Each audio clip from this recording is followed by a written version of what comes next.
Hello, everyone. Good afternoon. Thank you so much for joining me for episode 19 of season 5 of Black Writers Read. My name is Nicole Young Martin, and I'm the producer, founder, and host of this series. So, before we start, y'all know it is like 12 p.m. Eastern Standard Time.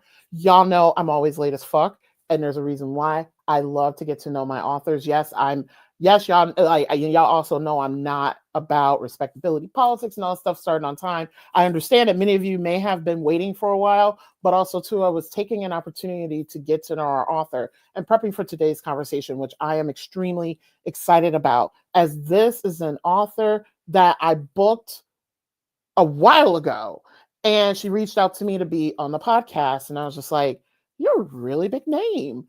Let me have you on. You are more than welcome to be a part of the Black Writers Read community." And also, too, like one of the things that I said to her off air in the onboarding process is, so she's written a lot in this genre, and I've written for multiple publishers in the genre. And I said that I am very interested in romance, one, as an author myself, in terms of the craft, but also, two, in this moment of us needing Black joy.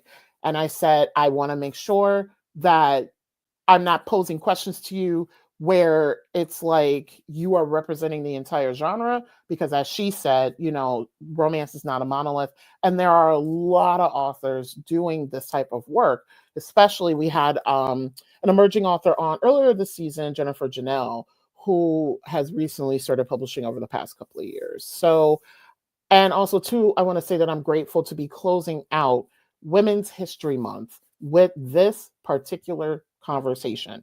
So, since y'all have been waiting for a minute, let's go ahead and get started. Black Writers Read showcases, celebrates, and honors the words, work, and traditions of Black writers from across the country, across genres, across experiences, and across the African diaspora.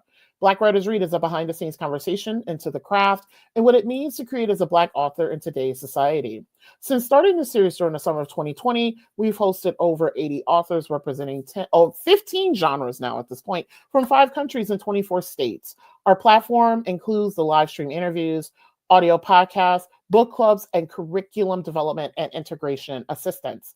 Find us online at blackwritersread.com. If you've been following me on Instagram, for example, you've seen Instagram and actually LinkedIn, you've seen that I had one of our authors, Tracy Cross, who is writing the Conjure series. I taught her second book, A Gathering of Weapons, over the past couple of weeks, and I had her virtually to speak with my class last week. And it was such a beautiful conversation. Even our program director cried, in that my students are all from different intersecting marginalized communities and identities. And our program director was like, wow, this is the power of representation in literature. And given all the shit that is going on in our country right now, y'all know I'm going to continue holding the space as an educator, making sure that others have access to this work. So if you want to work with me, I have my doctorate.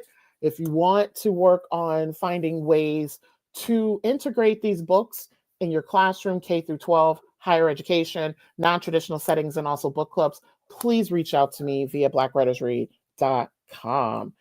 So today we welcome Reese Ryan. Award-winning author Reese Ryan writes sexy, emotional, grown folks romantic fiction. Her characters find love while navigating career crises and family drama. The 2-time recipient of the Donna Breakout Author Award is an advocate for the romance genre and diversity in fiction. I actually have a question to her about that later in our conversation. Reese's books have been featured on Entertainment Weekly, BuzzFeed, and BookRiot. Today's chat will center around the Love and Music Suite, which includes Spin the Block, Never the Right Time, and More Than Friends. The 4th book of the series, When It Comes to You, is due for release this summer on June 20th. The Love and Music series follows the music industry celebrity alumni of Peachtree School of the Arts in Atlanta as they reconnect to save their old school. Friendships are formed and love connections are reignited as they navigate the industry and take their careers to new heights. To learn more about Reese and her work, please visit her website at reeseryan.com. I will be sharing links to her Instagram and her website during her reading and our conversation. I'm even more excited to talk with her today after I'm in the process of listening to another podcast on literature, romance, and color that she was featured on this past week. So definitely get a chance for y'all to listen to that.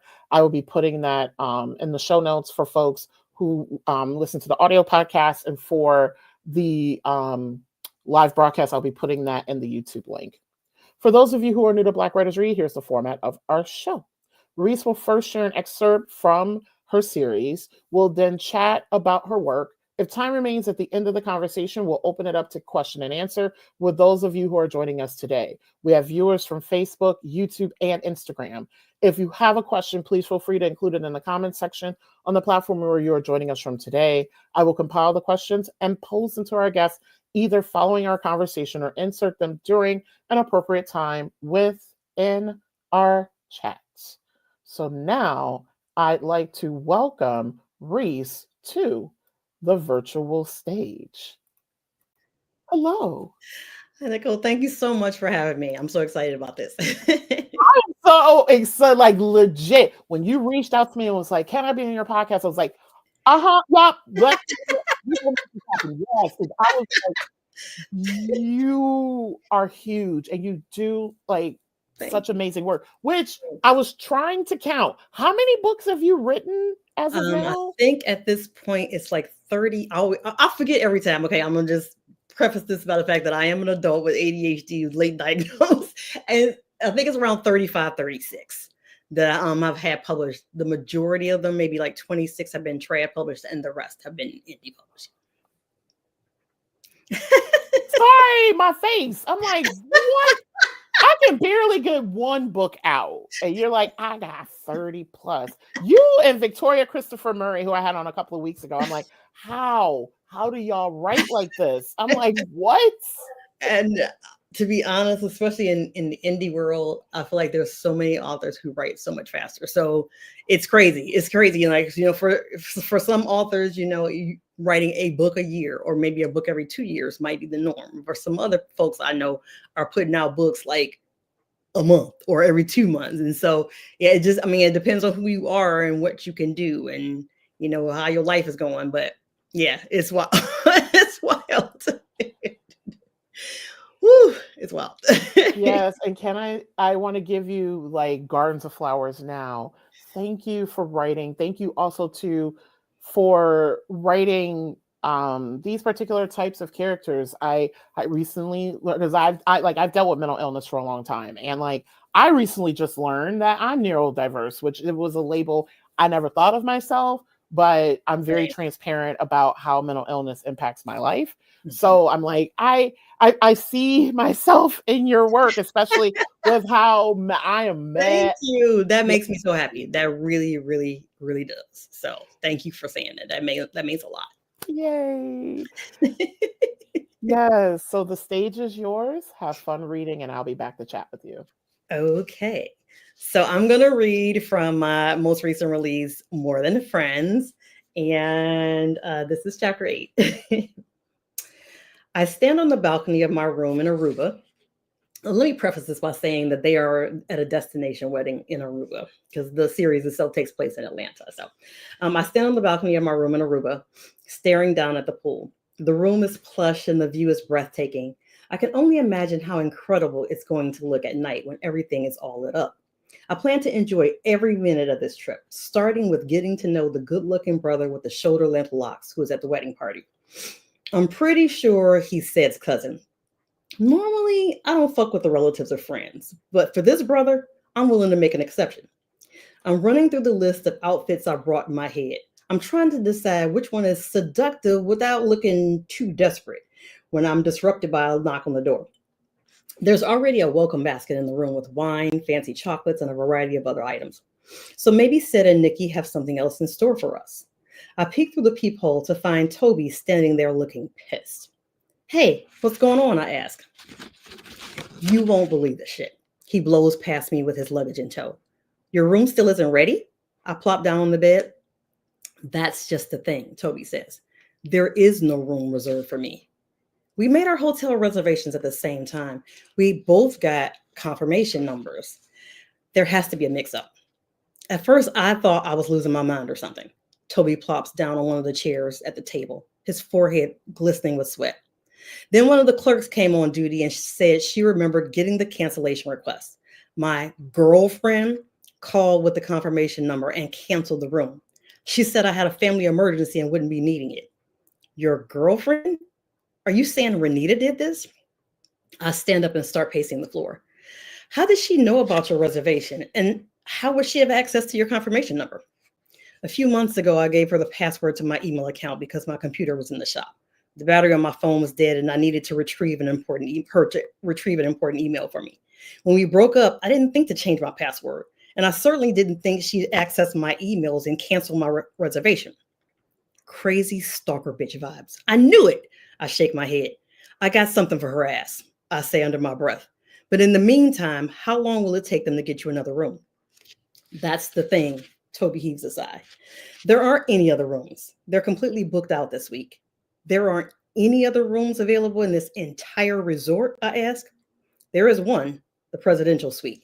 It's 10 grand a night, so I took a hard pass. Toby heaves a sigh. Look, I'm going to try to find a room at a nearby hotel, but so far I'm not having any luck, so it's fine, Toby. You can stay here, of course. It's just that, as you can see, I opted for a king this time instead of a double, so I'll sleep on the chaise or the floor, just thank you. I'm not going to make you squeeze your tall ass on that little chaise, I say.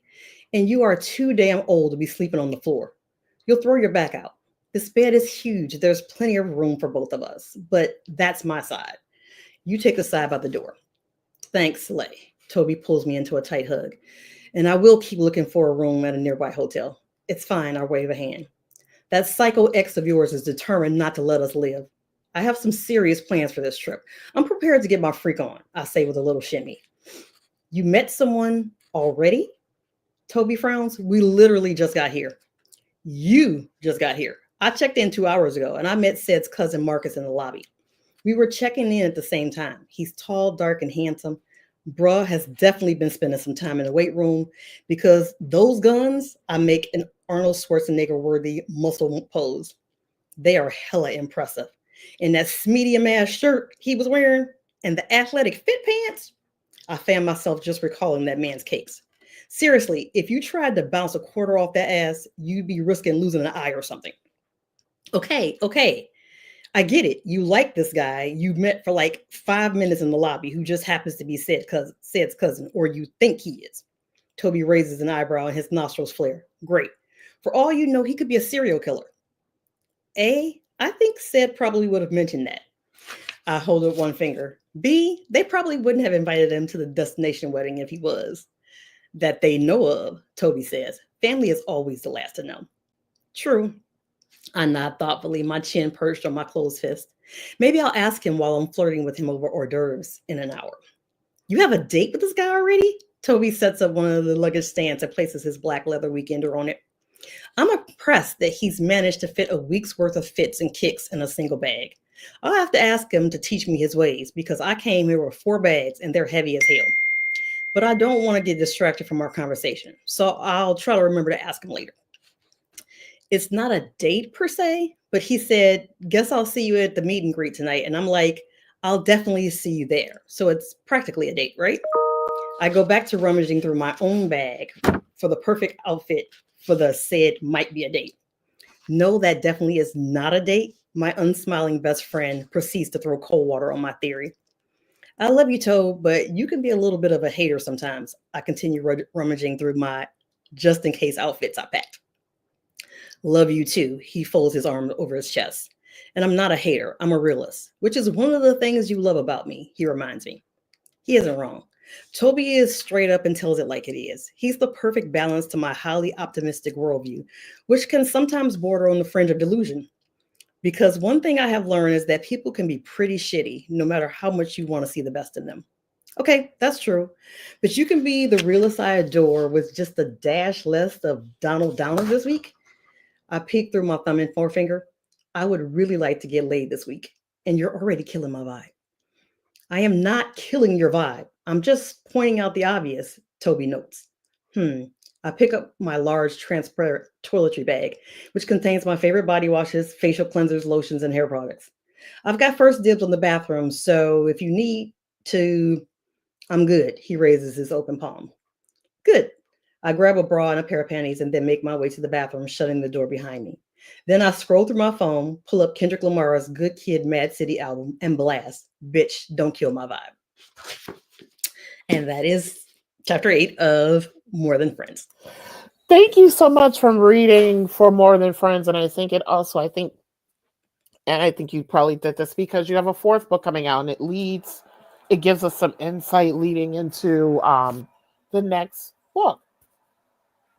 It does. It does. You'll definitely meet one of the characters from the next book in this book. And that's one of the things I love to do in any series that I'm writing is I love my secondary characters. I love a robust cast of characters. And so, I really like to use them, not just put them in there like, oh, he's going to have the next book, but like have them be pivotal in the story in some way. And so you will see characters from the past series. For instance, this wedding they're at is a couple from a past book, and you'll meet a character from the next book as well. Nice. The first question I have for you, Reese, is when did you discover your voice as a writer? Why is romance your chosen genre to deliver your words and stories? So I first started writing, and I feel like I tell the story all the time. So, but I'm sorry. So sorry if people have heard it before. But I was a huge reader as a kid. Loved consuming stories, and I read Jane Austen's Pride and Prejudice out of like I don't know, maybe I was 11, 12, 13, something like that.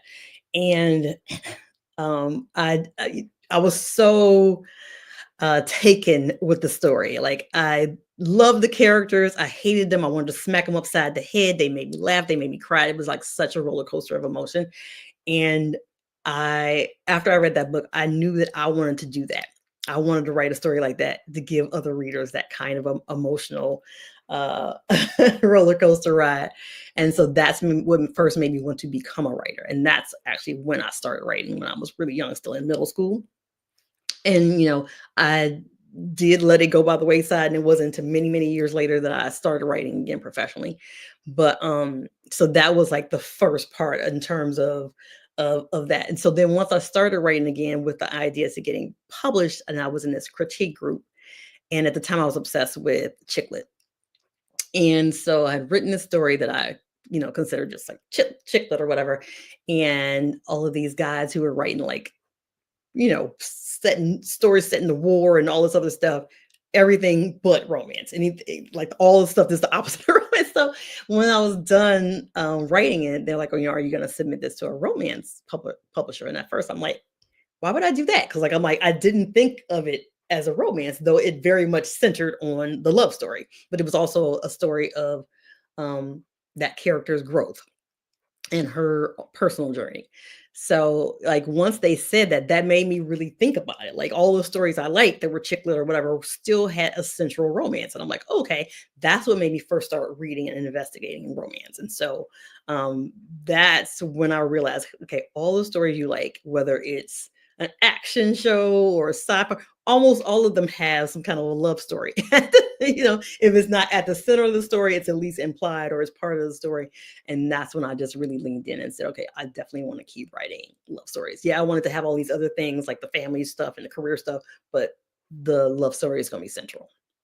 Nice. I love that you mentioned Pride and Prejudice, which I will never forget. Friends of mine and I years ago, we marathoned the BBC version? I just remember That's my joint with Colin Firth and Jennifer. Yes. That is my joint. That will forever be my joint. I am so sorry. Yes. And we marathon. We like literally did tea and like cucumber sandwiches, and we're all like women of color. But these friends of mine are from the Caribbean and from Sri Lanka, so they like did it out. And we watched all of it in one sitting. It was so good. Yeah, yeah. My mom and I have done that several times where we watched the whole thing in one sitting. I love it. I've seen the other ones, but that is always gonna be my favorite. I'm sorry. Yes. and also too, I love, and this is something, because like I'm not gonna lie, like Black Writers Read for me becomes, even though people watch and people listen, because I'm a writer myself, this is more education for me. And so one of the things that I'm now thinking about in terms of what I write and why I write is what you mentioned, like your own, like connecting through the things that you're passionate about and then turning it into and adding your voice to the canon. Yes. So, Yep. yes. Love that.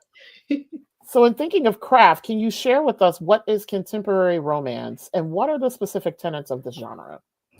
I mean, basically, it's just contemporary romance. It's just a story with again, it's a central love story in the story, and it happens in current times as opposed to historical. It happens a long time ago or something futuristic.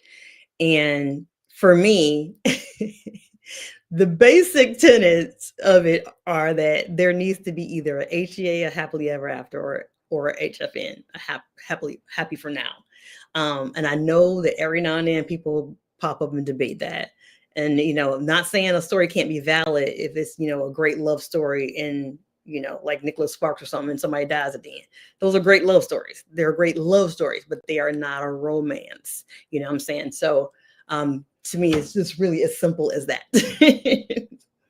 That's interesting. And now I got to go back and be like, okay, which things that I've watched or read that's labeled romance and that does not have the happily ever after, which I'm really curious what's going to happen with the Bridget Jones series. Because I was like, hold up, I saw the trailer for the new movie coming out and I was like, wait, where did Colin Firth go? And yeah. I feel like and I'm like, something happened to him, like, because what is this, the third or fourth one? I don't know, because I only saw like the first two, I think. But yeah, I think they got rid of him a while back. It's not romance. I'm like, I love how your face froze like that and mine froze. Yes! Mine froze similar. But yeah. So, to me, like I said, it's really that basic.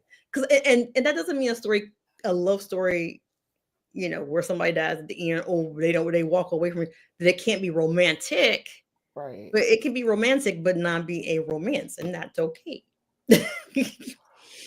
I think that's the thing I'm confused about, why people are confused. Like it's simple rules, right?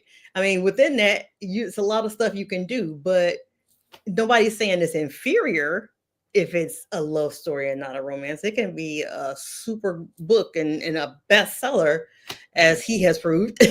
So, but you know what I'm saying? It doesn't mean it's a romance. So that's it. It's just keep it simple. Nice.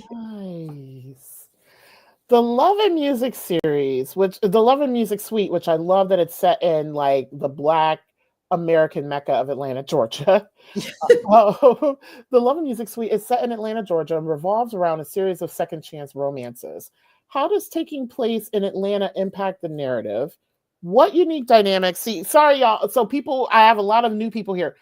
I'm an academic. My questions are going to be long. My apologies. And just let me know if I need to rephrase. How does taking place in Atlanta impact the narrative? What unique dynamics emerge when sparks reunite as adults rekindle with high school flames, especially given that there's so many high stakes involved? Well, first of all, most of my series I've been writing up until now have been like small town, or have been set in small towns, southern small towns. And this one I specifically set in Atlanta because I feel like behind New York and LA, that's like the biggest mecca of music, especially Black music. And so since I was centering this series around music and a whole music community, that's why I was like, okay, it can't be set anywhere but Atlanta. So because I do have it set there, I do try to make, to talk about like the neighborhoods and the places to eat. Because any book of mine, we're gonna talk about places. We're gonna talk about food because I like food. My characters like food. Food is gonna be mentioned all the time. And so I'm always finding myself like looking up restaurants and looking up their menu and deciding what to eat, and then adding it to my list of places I'm gonna go when I go to Atlanta again. So yeah, so like in every book you'll find some mention of places in Atlanta, restaurants in Atlanta, things like that, neighborhoods in Atlanta, because it's set there, and I want it to feel like it is set there as opposed to just being like a passing mention. And turn to the second part you asked about. So you mentioned that it's a second chance series, and that was not deliberate. Neither was the fact that I recently realized it's not only a second chance series, it's like a second chance friends to lovers series. Every single book in some way encompasses both those things in one way or another, which was not intentional when I drafted the series, when I created it, like, I don't know, years and years and years ago.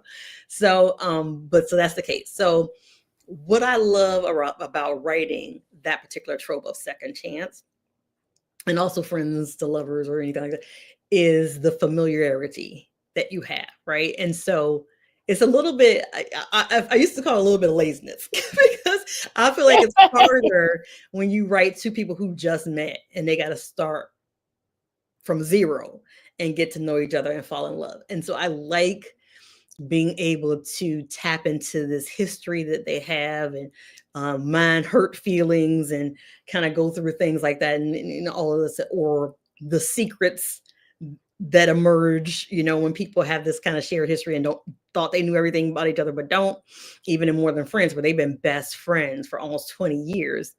They learn things about each other and themselves that they did not know. And so I love being able to tap into that. And so the other piece is I like this idea of, with some of the characters, they did have a relationship early on and it didn't work out. And so I like playing with this idea of meeting, like, it's the right person at the right time, because maybe you found the right person, but it was the wrong time for both of you. Neither one of you were mature enough, or you needed to learn some lessons or whatever. And so seeing them come back together later on in life when they've matured and they've learned these lessons, or they're at a different place in their life, I love exploring that dynamic. Yeah, and just thinking about it from like the perspective of just me being a human with lived experience. Like, I've had, well, it wasn't really a second chance romance. It was more like there was a guy when we were kids, we were neighbors, we played together, he moved away, we reconnected the summer that I graduated from high school, and we ended up finally hooking up.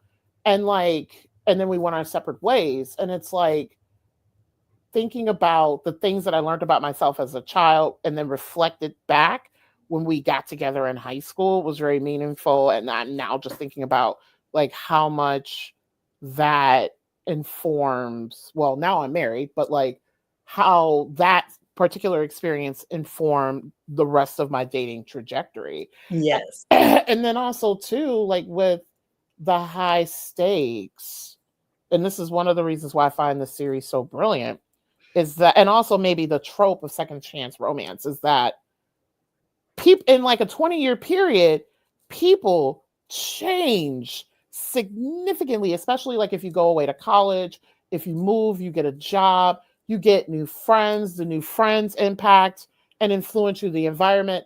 And so can you really rekindle what y'all had because you're different people? But also, if the other person hasn't grown as much as you, what's the point of even being together? That's true. That's true. And then I'm glad you brought back up the part about the high stakes, because that often plays into these relationships. Like, for instance, in Never the Right Time, she's at a point in her career where, because in that book, she was basically in a group thing like Destiny's Child, where it's 3 people, and then the leader goes off and has an amazing career, and then the 2 of them are kind of floundering.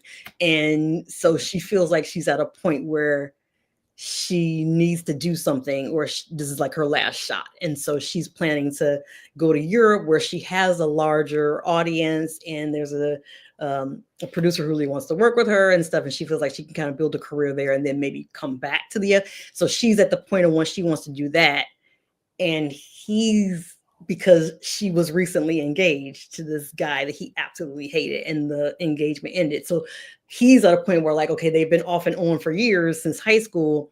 And oh my God, if I don't make my move right now, she could end up actually marrying somebody next time. So it's like the stakes are super high for the two of them, right? Because she's like, okay, if I don't do this, am I going to lose a chance to have a career? And he's like, if I don't make a move on her right now, I'm never going to get my shot. And she's always been the one for me. So yeah, so the stakes are high for all of them. And in the first book, it's a similar like career, and that's something that's like a theme with my books, period. But definitely you see it in this series in the music industry. But career as well as family drama usually plays a role. And again, I'm gonna take that back to my love of Pride and Prejudice and Louisa May Alcott, The Little Women. So like I like those unconventional heroines, and I like the big family cast of family characters and the family drama and the sibling issues and issues with parents or whatever. So that's where a lot of that comes from. And I didn't know that in the beginning when I started writing, but I learned it over time. And once I realized what it was, I leaned into it. I'm like, oh, okay. Well, now I know what I'm doing. Let me do some more because I like that, and it works for me. This is something that I like to do. So yeah. So for a lot of these characters, they're dealing with big career issues, and it feels bigger because they are celebrities, and so and that's another. And the industry is volatile. It's like in publishing can be the same. You hot now, but you're not tomorrow. And so in the first book, Spin the Block, which is the one that's free right now, that's where Karis is at. She was the it pop girl for a while, and now she just basically named as a ex boy band's ex, and whenever she's mentioned, it's like she's mentioned as his ex as opposed to the amazing career she used to have. And so she's trying to revive her career, but she's also trying to save the old school that gave them all of their careers. And so and then he's an international DJ, and so think Calvin Harris but black. And so yeah, so like the stakes are high for all of them, and so but that's what makes it fun, and that's what makes the decisions more impactful, right? It's because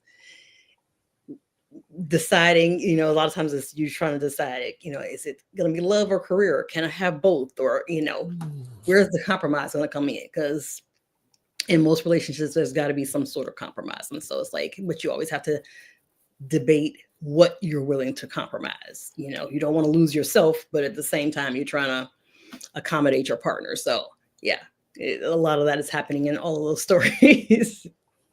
Yes, and this intersects so nicely into the next question.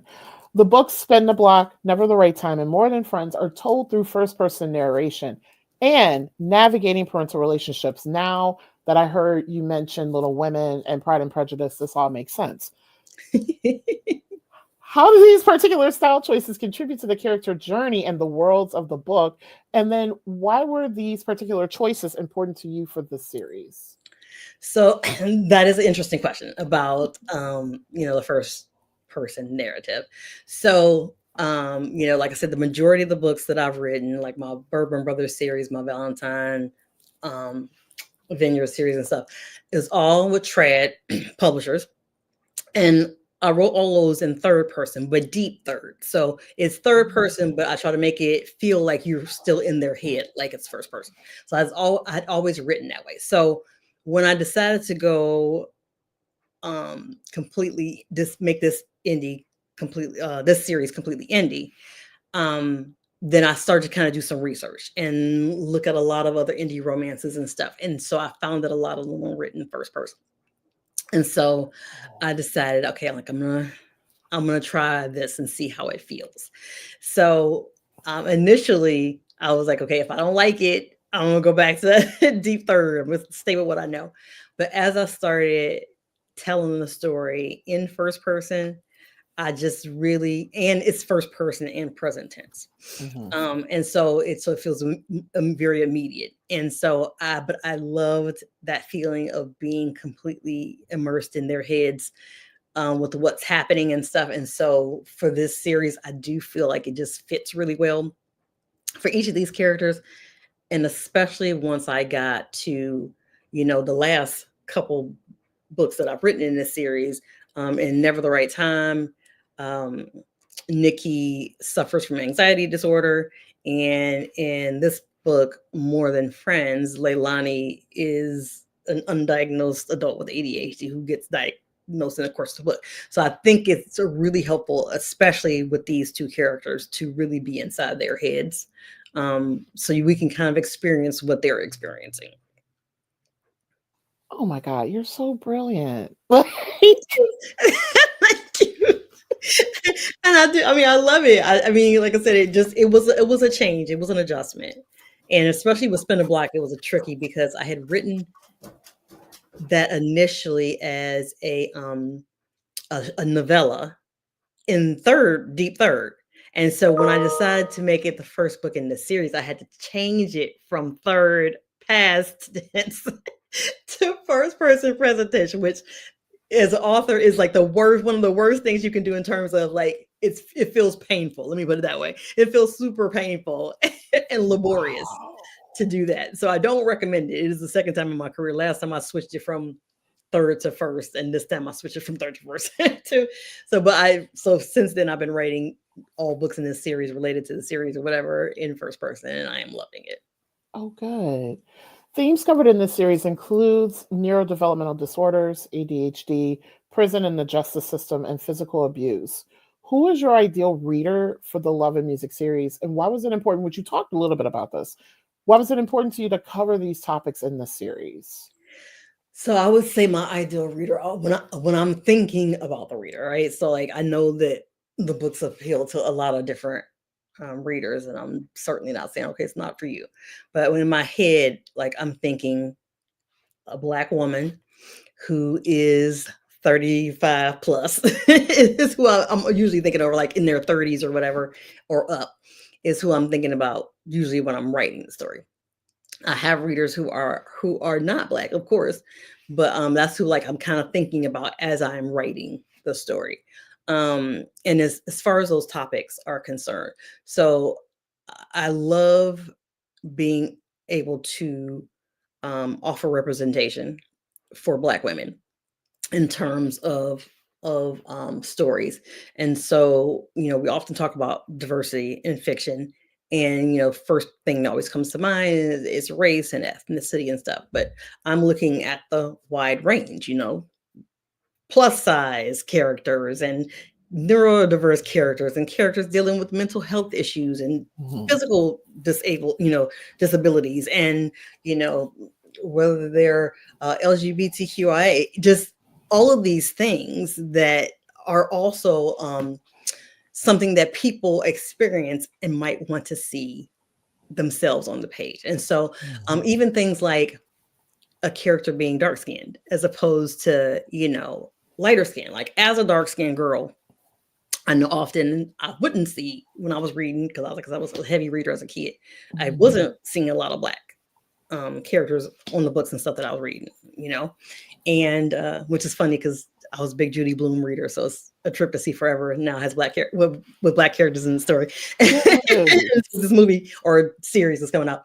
But, so seeing that, and so like that's something that I've often pushed for in trad is things like representation, like a character having braids, or no, please, I love not this light skinned Black woman who was kind of nondescript. No, she specifically is a dark skinned woman, and so having readers say to me that they appreciate that representation. So, and it's the same with some of these other things. So like back, I don't know, several years ago, I had written a character who was a stutterer and a character who had a learning disability and stuff, but they were all male. And it wasn't until later I was I hit me that I'm always writing these male characters who have these other things, but I had never written a female character who was dealing with some sort of an issue and stuff. So I started being more intentional about that. And then at the age of 50 plus, I was diagnosed as being neurodiverse, having ADHD. And my life made so much sense after I realized that. I'm like, oh, okay. So, anyways, I Wow. wanted to also write about characters involving those things. And so, for instance, when I drew up the stories years ago for this series, I didn't think to myself, first of all, like I said, I didn't know it was going to be all, I didn't think about it like, oh, I'm going to write all second chance romance or whatever. But I also didn't think, okay, I'm going to write a character with anxiety disorder. I'm going to write a character who has ADHD. And even when I started these books now, recently, I didn't say at the start, oh, I'm going to write a book about a character with anxiety disorder. I'm going to write a character about, a character that has ADHD. It's just that as I started writing these characters and getting into them, I'm like, oh, so like, for instance, with Nikki and Never the Right Time, pretty quickly it came to me, okay, she is suffering from anxiety. And I'm glad it hit me so soon because I was able to then go jump in and do the research and talk to friends who either had anxiety or have a child or somebody in their life who has anxiety, and just do lots of research because I wanted to, if I was going to do it, I wanted to do it well. I wanted to represent characters who are dealing with this well. And I wanted to be not a story about somebody who had, not a story about anxiety disorder, not a story about ADHD, but because those things, it's not like having blue eyes, right? Or brown eyes. It affects everything in your life. It affects your relationships. It affects how you view the world, your perception of the world, your people's perception of you.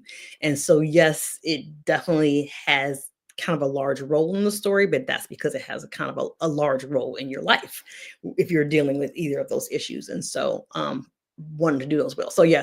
And then some of the other things, like you said, mentions about the prison system and domestic abuse and stuff like that. Again, those are things that have happened in people's lives. And so I wanted to normalize those things, not being in prison, not domestic abuse, but talking about these things and being supportive of people who have been through those things, and kind of like, recognizing different things and not being wanting to be a part of a relationship like that. So those kind of things, that's why I mention those things. And I always make sure to put it in the content note in the beginning of the story.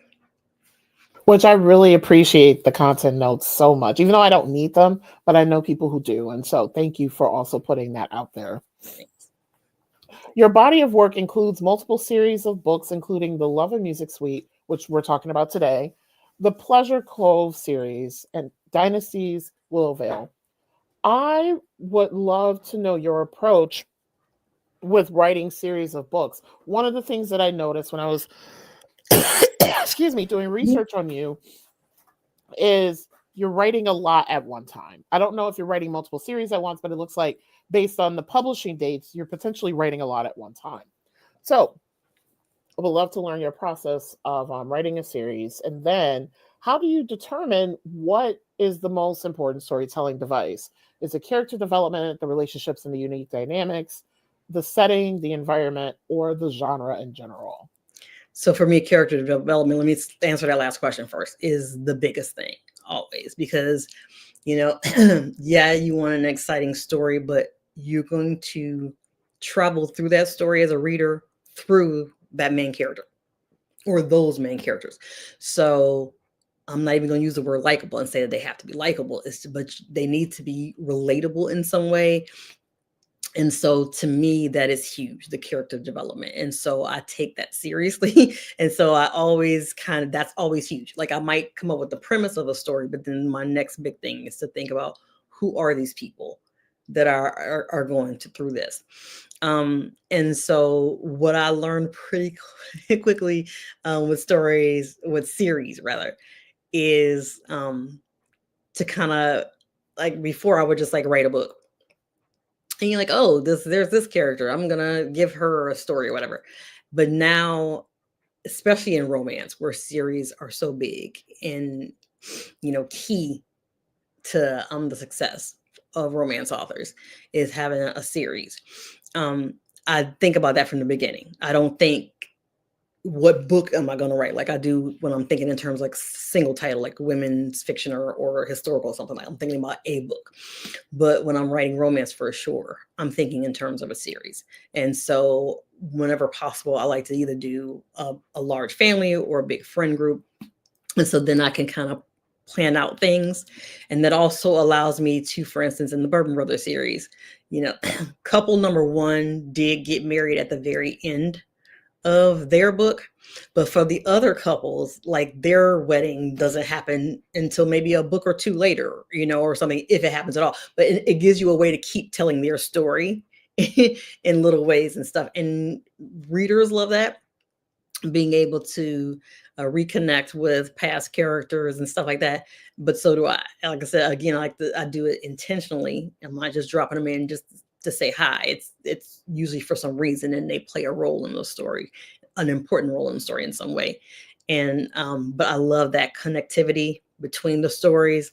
It kind of pulls the reader through from one book to the next. And yeah, so and it's great for me too, to be able to have that to fall back on, to have that history to fall back on from an earlier book. But definitely, I feel like in romance, not saying you can't do a book that's not a series in romance, but it helps a lot if you write a series. See, this is why I wanted to have you on. And I'm getting so much education right now. And again, romance is not a monolith, and I don't want you to represent the entire genre. But one of the things I didn't realize was that series were a big deal. And there's this part of me that's like, I can kind of understand why, because I know when I've watched a movie and there's the happily ever after, I'm like, what happens next? So I'm curious, why series is big in the genre. Mm-hmm. Yeah, and like I said, that again, it pulls readers through. It gives them a connection. It grounds them.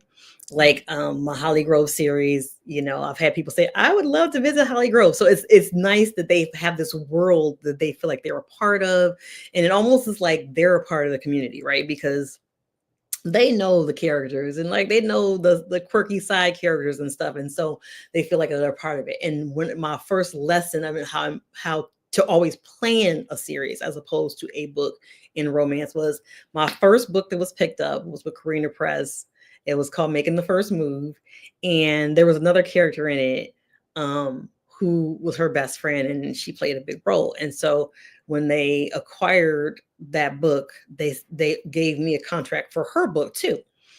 But the interesting thing was her story was almost was kind of finished already in that book, because in that book she'd already met her dude, right? So now I got to write a book that happens before this book.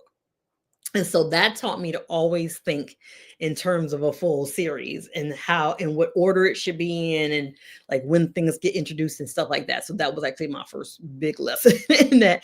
And then later on, I was like, okay, now you want to write a series with a lot of people, or at least the potential for a lot of people. So it's not just two siblings, right? You want to have a bigger family, a la Brenda Jackson, right? You want to have a bigger family and cousins and a whole another arm of the family that's out in another state and all that kind of stuff. And she was also, because I have a podcast, it's been on hiatus for a long time, but it's the story behind the story. And so I got a chance to chat with her there. And she was like, you never end a series. And it was so funny because at the time I was writing what was the final book in my Bourbon Brothers series. And I was like, oh, this is the last book. And I'm like, oh shit, how do I now not end the series when I'm happy? So then I started calling it the final planned book in the series. And also I did a spinoff. So I was writing that book at the time. And at the end of that book, I created a spinoff, which is the Valentine Vineyard series. So it's the same world. They live in the same town, Magnolia Lake, Tennessee, and they're cousins. And so you see all of characters from the Bourbon Brothers series in that book, in that series as well. So yeah, I definitely have learned the value of a series, and especially in romance.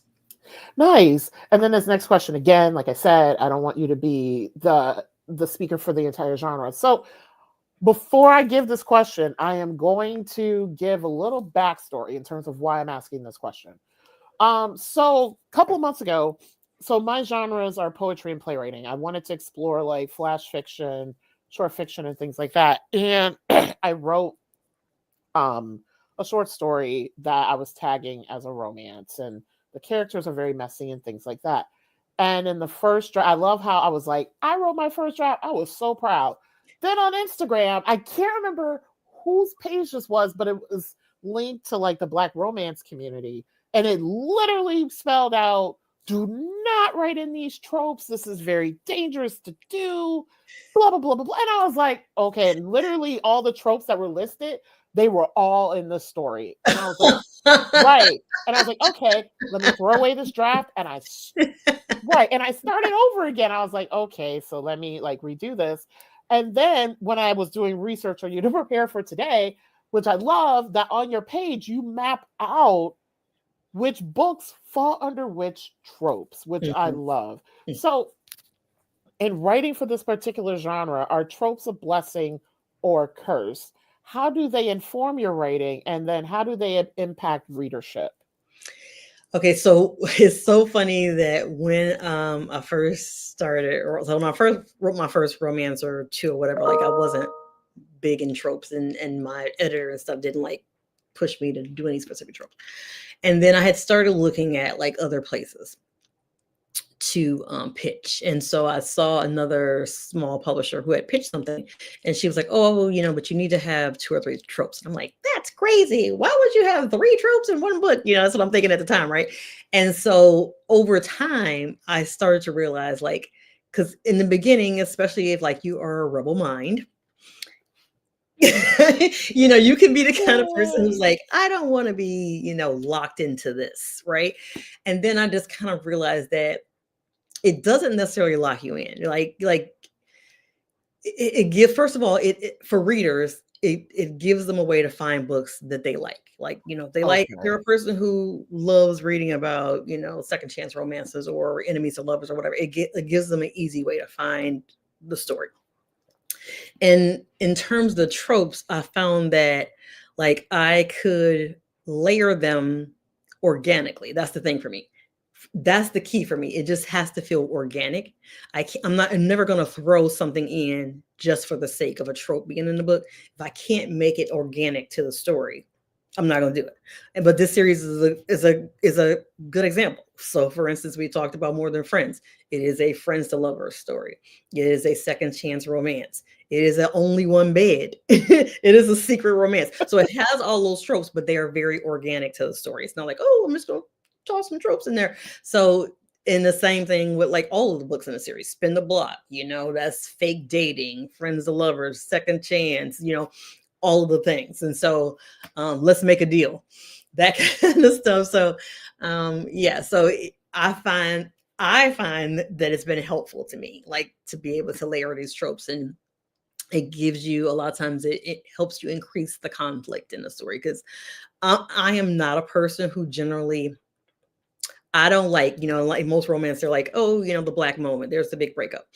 You won't see that a lot in my books. I'm not going to say I never do that, because sometimes there is a moment when, for whatever reason, the characters break up. I am a big fan, especially since I'm writing grown folks romance, of people talking their shit out. Yes! And so I love it when readers, will message me and say, hey, I appreciate the fact that there wasn't some fake breakup and they just talked it out, worked through it and stuff. So that is usually my thing in terms of, so like that, like I said, it's good to know the conventions of different genres. And yeah, you can sometimes break them or bend the rules if you know the rules and do it in an intentional way. So like I said, I usually don't do like a black moment breakup or whatever, but it's usually like, hey, there's this moment of, we got to decide, what's more important to me, my career or you, or how can we try to do both or whatever. So it's usually something like that. But, since I am light on conflict with that kind of conflict, having the multiple tropes like that a lot of times will help. So, and there are definitely tropes. In the beginning, I was like, I'll never write a secret baby story, until the right secret baby story came into my head. You know what I'm saying? And in the first one, she wasn't the actual mother. She was the aunt, and the mother had died. And so like that was for me or whatever. And so this book that I'm writing now is kind of a secret baby book. But again, for me, with that trope, that's one of the ones like I have to have a very good reason for why he didn't know or whatever. It has to be some reason. It can't just be like, well, I'm not going to tell you, because then I'm going to hate you. Then I'm going to hate her. So it has to, the reasoning has to make sense, So, but yeah, so there are even now, there are tropes that I'm just probably never going to write, stepbrother or whatever, So just So there are some that I love, and then I lean into. I got my top 5. Friends to lovers, enemies to lovers, second chance romance, forced proximity, and I'm also a fan of um, older or siblings, best friend or whatever. And so, and so I've written that one, and like I even have a weird one that I've done more than once that I really like, and it's like former childhood friends who become enemies and then lovers. Yes, I love that. Very, very specific. Like it started with engaging the enemy, where they were like childhood friends. They had beef when they were kids. They hated each other kind of all this time, and then they come back to it. So like, yeah, I enjoy that. Yes. Oh my gosh, I love this so much, just how much I'm learning right now. Good. And this leans into like why your books are important and how popular they are. So some of your books have been translated into different languages, including German. I'd love to know how involved are you in this process, especially when it comes to retaining the initial intent of the story. Oh, okay. So with all my books so far that have been translated, it was with while I was with Trad. And so they are actually very big on like translating those category romances and stuff. So like my category romance, I think the very first one I had was translated into Italian. So it's like Italian and French, and of course UK and Australia, they're there. But and then a lot of the Scandinavian countries as well. The books are there are published there, and so I even have a few in like Korean and stuff like that. So you're like, as the author, I'm not involved in any way. And a lot of times they'll change the title, not just that it's translated into that language. It might be completely changed to something they feel will fit in that language better. And so you don't really get to be a part of that in any way. But it is nice to know that my books are getting out there in all these other languages. So it's something that I would love to do for my indie books at some point, but that ain't now. So we'll see. For right now, it's just the English speaking countries of the world that the books are in. But yeah. Nice. Prior to having our guests on Black Writers Read, we ask each of them why they write. Here's what you offered. I love that I write stories offering representation to Black women and those who are neurodiverse. I enjoy writing stories that celebrate Black love, especially at a time when bad actors are trying as desperately to suppress Black art expression and Black joy. Excuse me. For folks who have been following me for a while, I have a lingering cough from COVID that I got years ago. What are some advantages and challenges as a Black woman author writing in this particular genre? Well, first of all, there's the whole thing of, I was talking about this the other day with Tati, the definition of what Black romance is. And to me, it's got to be all the main characters in the love story have got to be Black, and the author needs to be Black as well. So I love being in a position to be able to tell these stories, because I feel like okay, so side story. So my husband and I, we watch a lot of like mystery shows and stuff. And we've been watching a lot of classic ones too. And so I was reading. I was just thinking about this morning, so I'm bringing it up. So one of the shows we like is Mannix, and I feel like him and some of the other characters, like Rockford or whatever. No, it was a Rockford. It was a Rockford Files. I'll think about. So I feel like those actors were doing what they could to bring on Black actors to make them a part of the story. But for instance, this one, and I love Rockford Files, and I love that actor. But I remember I was watching the story. I think it was Isaac Hayes that was a character on it, and like the story was so freaking incredibly traumatic and sad. And I won't go into all the details of what happened, but I was just like, I know you were trying to like bring us on and make us a part of the story, but I'm just like, I kind of wish you had never done this story, because it's just like it just like it couldn't have been sadder and more traumatic. And so I feel like a lot in the past we've had that, right? Where our stories had to always be this tragic thing. And so I like being able to tell stories. There's the two parts. Like first of all, I like to represent characters who do have struggles, whether they are single moms. I have a lot of stories that have single moms, or whether they have like they're neurodiverse or they have a learning disability, whatever. So I'll do like bringing those things up and putting those people at the center and showing them thriving and giving them their happy ending.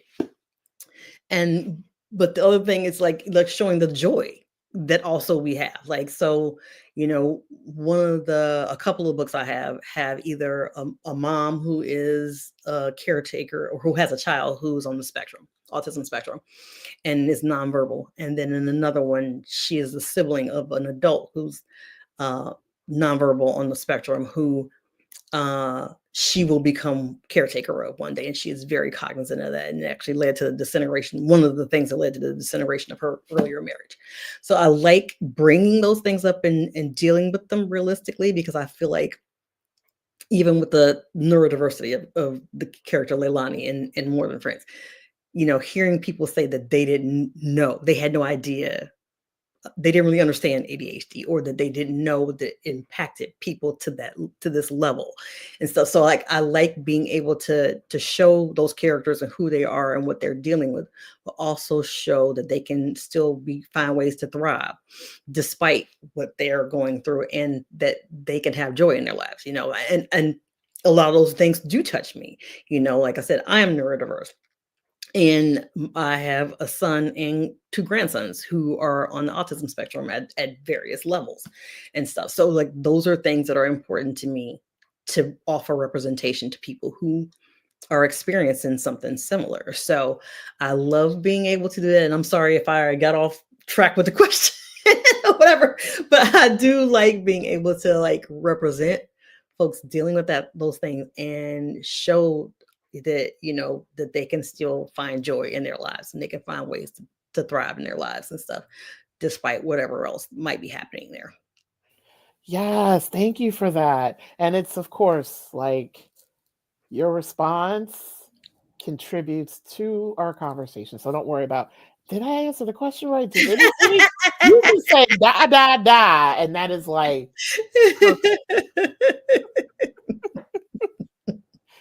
yes. So I've been following you on social media for some time. That's how we first met. And I love that you advocate for and champion other romance fiction authors who represent global majorities through other platforms, like your podcast you mentioned earlier, which I hope it comes back. And also writing articles. So, who are some authors you recommend for us to read? And how do you see the genre developing given the current political, cultural, and socioeconomic climate in the US? I'm like, I have to ask that question given the moment that we exist in. So we were talking about this before, like you said, it's a shit show. And it just keeps getting worse every day. I'm not even gonna lie. So it can be very hard to find joy or to write joy when it feels like the world is burning. And I am normally a very, very empathetic person. That's actually an ADHD thing too, where you're like super empathetic and you feel things deeply. And I feel like, and I hate that for me, I feel like I'm losing a lot of that empathy, in terms of like kind of looking at people, what's happening. Yeah, I hate a lot of people. So I'm not gonna lie, I hate a lot of people. And so that can be really, really, really difficult. And I'm sorry, go back to the question again, because that just threw me all off. And yes, but people suck. Okay, but people suck. Thank you, but people suck. People suck. But I remember now. I'm good. I think I'm good. Yes. Okay, so but they're reading and writing is a respite and it's a joy. And I just wrote a blog post about this other day. I feel like rest is an act of resistance, because one of the goals out there is to have us so weary and feel hopeless and all that kind of stuff. And so I feel like you need to take a step back sometimes and just give yourself a mental break.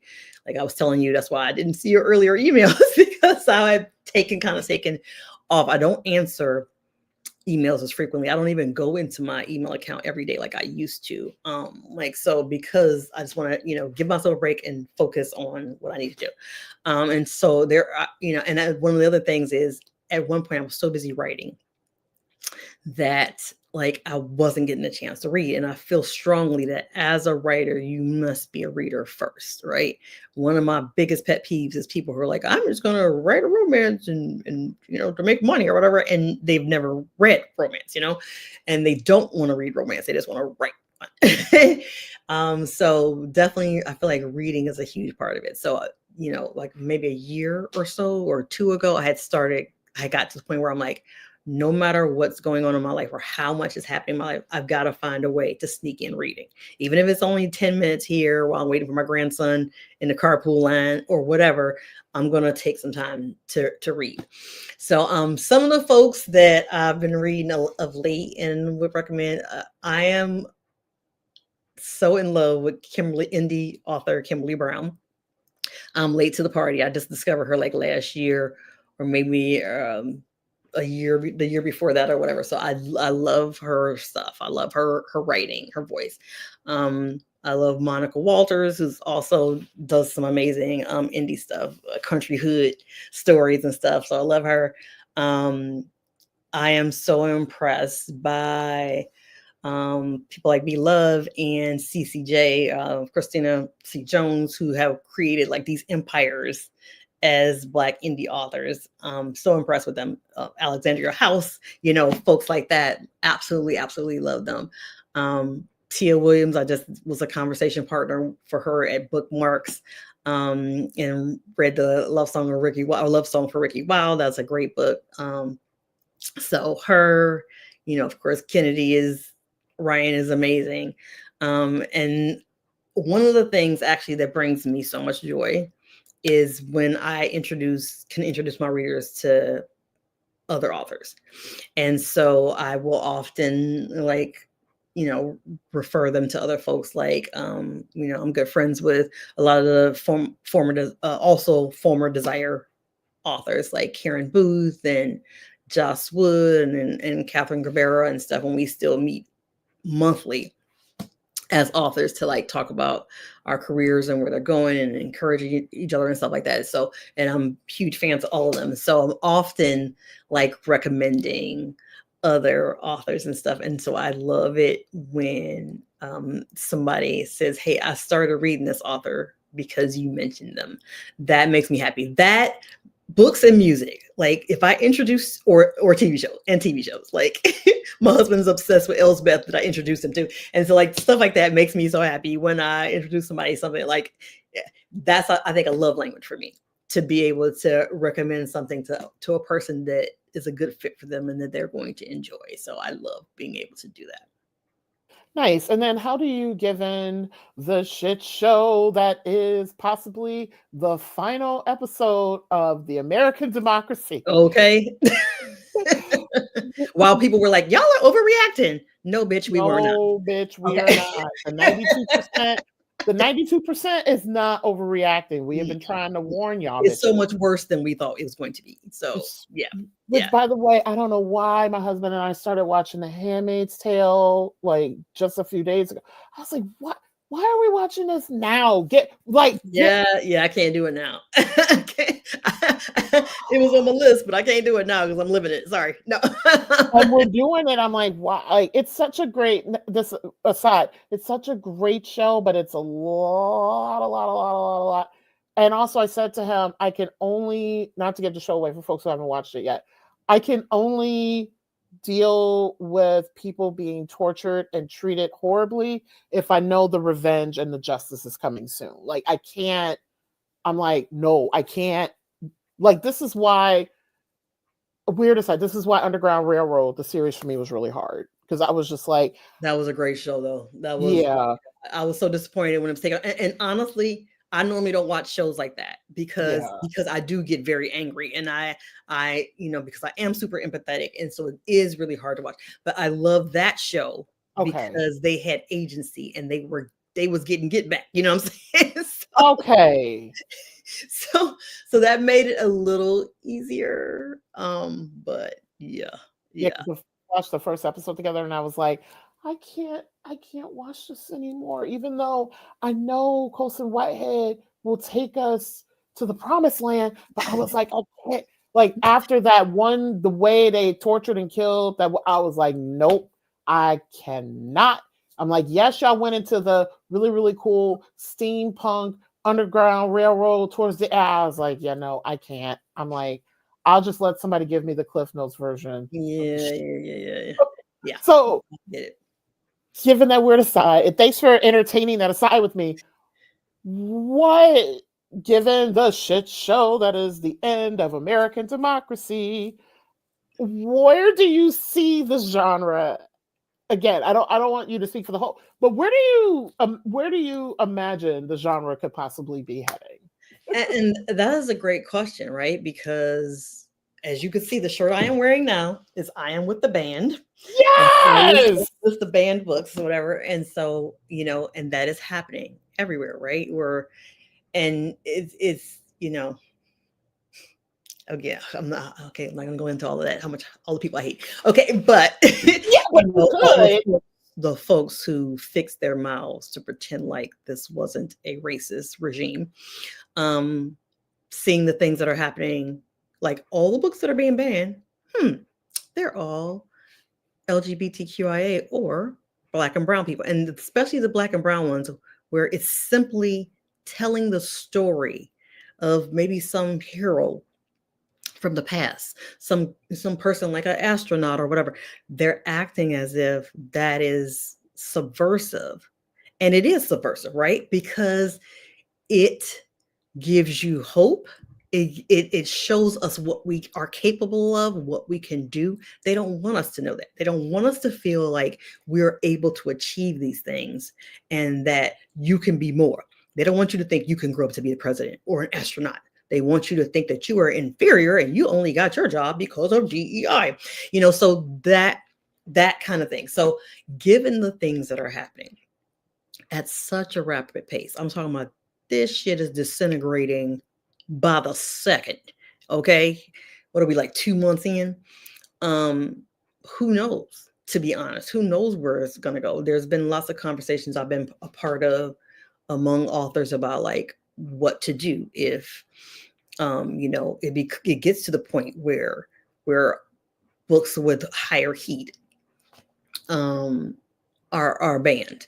You know, even if you look at some of the books, and I'm not going to name any names, but if you look at some of these lines, you can see even ones that were like a lot of these lines, they're making the heat less, especially in books where like maybe it wasn't a high heat to begin with, but you know, or the covers don't have the characters on them anymore. They're like abstract covers instead of having Black folks on them anymore. That kind of thing. You're seeing that more and more. You're seeing stories with, they're supposed to be like a romance line, even if it's a lower heat romance line, that don't very much read or look like a romance anymore. Like there's none of the chemistry anymore. There's none of the definitely any of the heat anymore. So we're seeing that already. And so who knows? And so there's talk of like, okay, what happens if Amazon starts to say, hey, you can't have these books on here, or they're going to be marked as whatever, and more than ever, I'm like, okay, have in place a way where you can sell off your own website. But even that's not a guarantee, right? Because people stopping folks at the border looking at their phone saying, oh, you said something negative about, you know, Mango Mussolini. And so, you can't come in. So, who knows? Who knows where it's going to go? But in the meantime, I feel like what we do is important, because that's the thing I remind myself of when there are those feelings of distress and hopelessness. It's like what we do matters, as not just authors, but as romance authors too. We bring people joy. We show them Black excellence. We show them Black love. And that is something that people need. Sometimes people just want to escape, and I totally get that. So like maybe you don't want to read a book that has any of the things can happen, like some of the things you mentioned, the neurodiversity or all of that. And so if you just want to read escapism, is what you're reading for, there's folks for that too. So, it definitely serves a purpose, I feel like, and like I said, even with these recent two books, and in some way educating people about, anxiety disorder, about ADHD, about showing, different things about that, and how people dealing with those things can still find a way to thrive or be loved, or be loved, be supported, find joy. To me, that is an act of resistance, and it's a way to connect with other people and to make them feel seen. That's one of the most important things to me, is to make other people feel seen and to connect with them in that way. And so I love being able to do that through writing. And so as long as I can, I'm going to keep doing that. I feel like we about to be bootlegging and prohibition in books. I'm like, hey, that is quite possible. we're gonna be having these speakeasies, and like I'm all for it, because I have been independently, even as like my first hat is in like theater production and music production. I've always been doing shit independent. I'm tired of doing shit independently because it's costing me a lot of money, but at the same time, I'm used to it. I'm used to having to like doing things like in speakeasy type settings, because I want the true, the real, and the authentic. I've always been that way. Like even people even say, like I did, like it's funny, I did this like quiz on Facebook the other day that was like, what does your name mean and all this stuff, and who are you, like who are you, your personality type, and it was like, no matter what, you are all authentic, and everybody was like, yep, yep, yep, yep, and they're like, this is why I like you, because you're just so mad real, and I can't take people, right, and I can't take people who are just like, I'm all about putting on airs and all stuff, and this is why, like, well, one of the reasons why the 92% is just tired. I'm like, and there's like, I don't even know how I ended up watching this. Was it with, I can't remember, it was it with Abby Phillips, some very black conservative dude who was trying so many ways till Sunday to say why he voted for Trump, and I was just like, why'd y'all give this man a platform? But that's beside the point. I'm just like, I'm just like I'm just imagining, I'm already just brainstorming like how, because I see this, I'm starting to see it in my classes, and I teach at 2 public colleges and 1 private, and it's like I'm starting to see it in the classroom, and I'm just like, but our students need this knowledge. Like, for example, and then for folks who are watching, I have 2 more questions for Reese.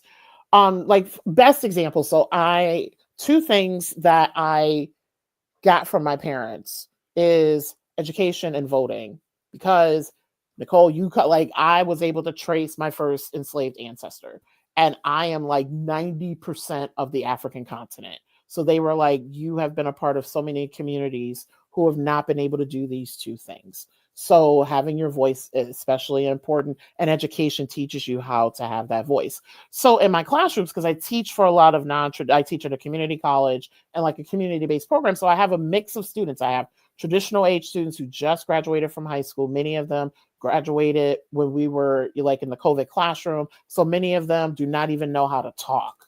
And many of them don't even know how to interact with folks because they were interacting with the screen.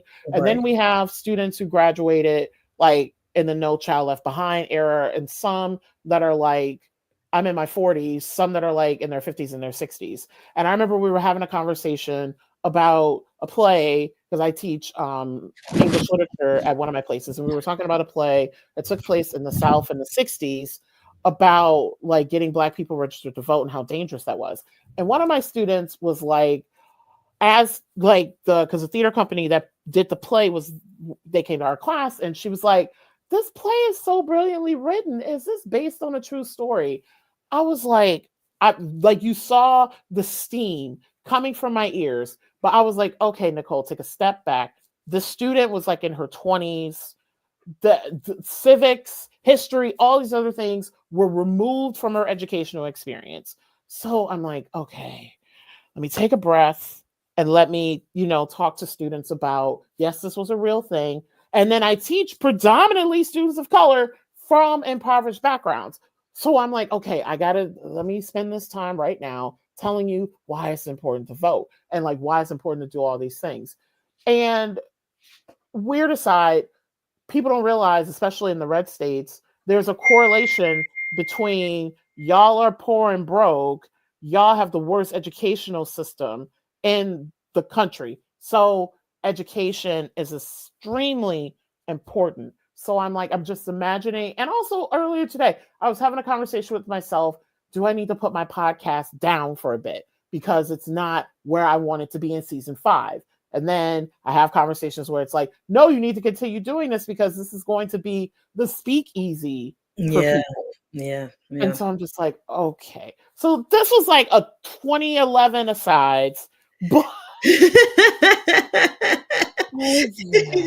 Well, one of the things you said in there too about kind of being self-published in the level of authenticity, and I really appreciated that because like we kind of talked a little bit before we were on air, and like having, like I said, most of my books haven't been trad published. In this series that I'm working on now, the Love and Music Suite, being a Black indie romance, the entire series. And like I honestly did not go into this series saying, oh, I'm going to do all the things that they didn't let me do. It wasn't like that. And I never really felt like that for the most part. Let me say, for the most part, I never felt like that. Because, I was always the kind of author who would sneak stuff in anyway. Like, I'm going to sneak this in to see if they let me get away with this. And 95% of the time they did. So, like, I didn't really feel like oppressed in any way. It might have been something every now and then with one publication, one line where it felt like it was a battle. But most of the time, I did not feel like that. But still, in writing this book, the comments from readers shows me that I have kind of like taken off some shackles and just kind of gone for it in a way that wasn't even conscious necessarily. But as I'm just kind of writing, and I feel like in every book it goes a little deeper in terms of just authentically being me without any kind of thought for who might say otherwise. I'm not going to say that means I have no filter, because there are things, of course, I'm going to think, sensitivity issues and things like that. And just as an author, right? Every word you write is not gold. You might think it is. Every scene is not gold. Every idea is not gold. So you definitely want to have some kind of editing or critique or whatever to rein you in when you're getting out of control. So not saying that, but it is nice that all I'm thinking about is, hey, my ideal reader, or the message that I want to get across, or who this character is and what they would authentically do or not do. And I'm writing that. And that just feels really freeing and just really good. And I love the feedback that I'm getting from readers that indicate that they like that too, that they're appreciating it too. yes, I love that. When it comes to you, it's going to be the 4th book of the Love and Music series. Is due for release on June 20th. Can you offer us a high-level preview to entice us to pre-order copies now?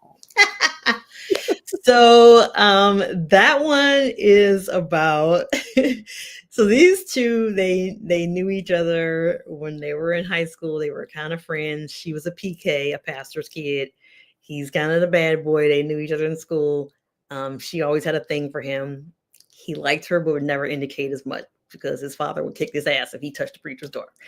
And so they reconnect again many years later, and she's a different person. She was raised very conservative, religious, and so she's gotten outside of that, and she's kind of like checking off the things in her list, like, hey, this is the life I actually want to live, not the life I was forced to live. I want to do these things. Number one on this list is I want to do him.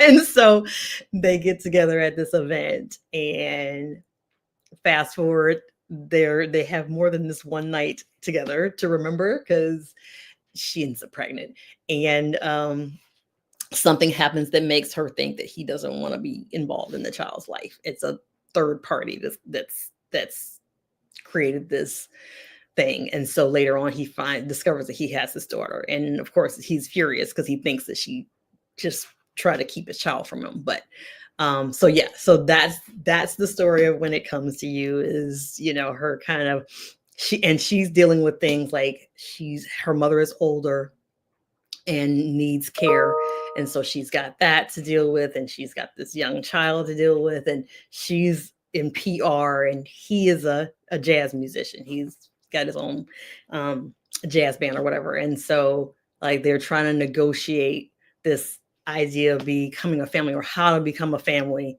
when their lives are very different in very different places. And so they discovered that they're a very good match after all. So anyway, yeah, so that's When It Comes to You. So and I was working on that before I came up writing their story, and I just love them and who they are, and kind of seeing her step out of how she was raised to learn who she really is. And that's kind of where she's been, you know, in the last several years of her life, is after having been in like a really raised by really restrictive parents, and having a really restrictive husband who wanted a trad wife, that kind of thing. And like it's almost like now she's just finally figuring out who she is. And so she ain't really excited to, you know, get into a relationship again after that marriage. And he's always been living the bachelor life. And so but they definitely find something together. So yeah,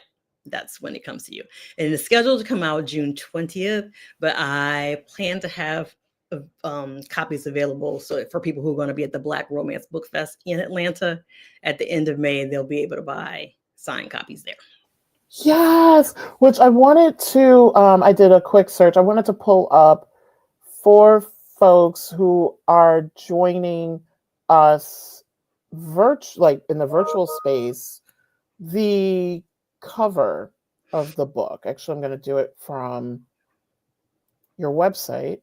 And one of the questions, which it just came to mind, as you were talking about, and I hope folks can see the cover of the book, as you talk about like who this character is and what her journey is going to be. Just looking at the cover, I can already see some like parts of liberation and all these things. Like, look at her hair; she has the cornrows, the shirt that she's wearing. Like this cover speaks volumes. Yeah. So in a very beautiful way. So to whomever does your cover work, me, thank you. Like, yes. Thank you. That is me. So I did all the covers for this series, so I'm kind of excited about that. Oh wow. Thanks. It's like my first like real like cover, you know, doing covers and stuff. And so like I'm super excited about, you know, some of the feedback on the covers as well. So nice. That's the thing about being indie, right? You got to do it all. You got to either do it all or you got to pay for it. And so some things I pay for, some things I'm learning to do myself. And so that's one of the things I learned to do myself. Wow, which I love. The one cover, I can't remember which book it was, where it looked like the 4A to 4C like coils with the two little Probably Never the Right Time, where it's kind of like green. Yeah, that's my favorite one of the series for sure. Yes. And the last question I have for you, Reese, and thank you for being on for so long today. Thank you. I enjoyed it. Yeah. What is next for you, and how can the Black Writers Read community support you on this journey? So definitely When It Comes to You is the next book in the series. And so definitely as a Black indie author, the way people can support me is to either buy the books, or all of the books except for the first one, which is now free anyway. Spin the Block is free. And it's at all retailers, but the other ones are in Kindle Unlimited for the time being. Or you can, of course, just buy them. So that's the way, you know, readers can support us, is either buy a book or ask your library to carry the book, read it on Kindle Unlimited, or even recommend it. You know, just if you share something that I've shared or whatever to help spread the reach, all of that is appreciated. And you know, if you read the book and you enjoyed it, and you can leave a short, honest review, that, you know, is a huge help to authors. So we absolutely appreciate that. And I don't take that for granted at all. The things that readers do in terms of like telling a friend or resharing something that I shared or leaving a review. I realize all of that represents, their time and effort, and I appreciate it so much. Or even just being a regular reader, that means so much. Nice. And for folks, her website is reeseryan.com, ReeSeryan.com. And I love that we can purchase a lot of books directly from you. Thanks. I'm definitely working on having more and more of that where you can buy it directly from the site, or like I said, or like events. Like I'm going to the Boozy Book Tour in Raleigh on May 17th, and then the Black Romance Book Fest in Atlanta, like May 30th through June 1st. Oh, so I'm definitely looking forward to seeing readers at both those places. Nice. So Reese, thank you so much for joining us this afternoon, for connecting with me on social media, to be on, for writing, and just being such an avid reader and lover of the word. So thank you. Thank you so much, Nicole. Thank you for having me and for all that you are doing for the reading community and for the author community. So we appreciate you very much. Thank you. Thank you so much. That means a lot. So I'm gonna take you off camera, and I'm gonna wrap up a little bit, and then you and I can touch base a little bit after. That's great. Cool. Thank you. So thank you all for joining us for episode 19 of season 5 of Black Writers Read. I noticed I had a lot of new folks on, so welcome to the Black Writers Read community. I broadcast from my home in Northern Connecticut. I will be back in early April to kick off National Poetry Month. I have some amazing guests that are going to be on in April. So be sure to follow me on Instagram at Black Writers Read, as I'll be announcing the upcoming guests via that platform. Support Black Writers Read by subscribing to my YouTube channel, where many of you are joining us from today, or the audio podcast. You can either watch the interviews or weeks later listen to the interviews on the audio podcast, which is available on iPodcasts, iHeartRadio, Spotify, and Amazon Music. Also, when you're there, please, as Reese mentioned, in terms of supporting authors in this way, supporting podcasts in this way are extremely important. Drop a review of Black Writers Read from your preferred platform, because it does help people to find me, and it also helps to grow my community. So please subscribe, review from wherever you get your podcast. Visit blackwritersread.com to learn more about this award-winning podcast and the 5 seasons that we've been available. So thank you all for joining me this afternoon, and more importantly, for ensuring that Black authors continue to matter. I will see you in National Poetry Month.